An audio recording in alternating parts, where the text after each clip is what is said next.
Why do Muslims hate Raynald of Châtillon? To answer that question, we need to understand how the legendary Crusader leader is viewed by his own people. During the siege of Jerusalem in 1187, Raynald of Châtillon led the defense of the city against the forces of the Muslim leader Saladin.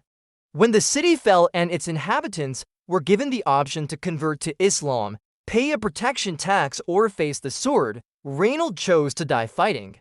And in death, as in life, he became a legend. Christian writers portrayed him as a holy man who resisted the forces of the Antichrist. His valor in battle was extolled by writers like Jacques de Vitry and William of Tyre, who also emphasized his piety and his commitment to the service of God. These accounts, however, are often at odds with Muslim historical records, which tend to paint a very different picture of Raynald. Muslim historians like Ibn al-Adim and Baha al-Din Ali write that Raynald was actually a renegade Muslim who converted to Christianity after being captured by the Crusaders. This may seem like a strange claim, but it's actually a common theme in Islamic historical writing about the Crusades. The idea was that the Crusaders were so brutal and oppressive that anyone with even the slightest taste of freedom would choose Islam over Christianity. It's not hard to see why this story took hold in the Muslim world.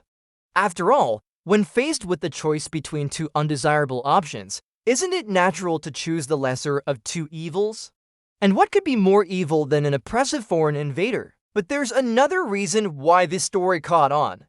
As the Crusader kingdom grew in wealth and power, Muslim writers began to view the Crusaders not just as invaders, but as heretics. And what better way to combat heresy than with a story that portrayed the Crusader nobility as little more than pirates who pillaged and murdered their way across the Holy Land? These stories may not be true, but they're certainly effective propaganda. And no one understood the power of propaganda more than Saladin himself.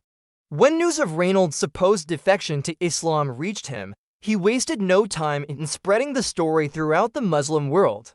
In fact, he even had coins minted to commemorate the event. And so it was that the legend of Raynald the Traitor was born.